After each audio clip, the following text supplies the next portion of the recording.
अस्सलाम वालेकुम। कैसे हैं आप सब। आज मुझे एक पार्सल मिला है बहुत दूर से।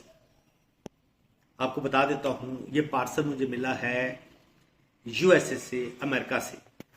पहले तो वो मेरे एक फॉलोअर थे, फिर वो मेरे दोस्त बन गए, उसके बाद वो मेरे बड़े भाई बन गए।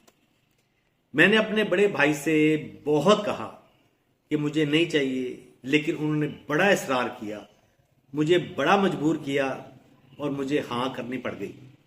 उन्होंने मेरे लिए एक टैब भेजा है और साथ वो कानों में लगाने वाली टूटियां भी भेजी हैं। मैं आपको दिखाता हूँ, ये जरा दिखाएं जरा।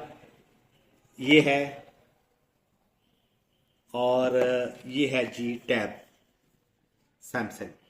अब इसकी हम करते हैं जी अनबॉक्सिंग। ठीक है जी।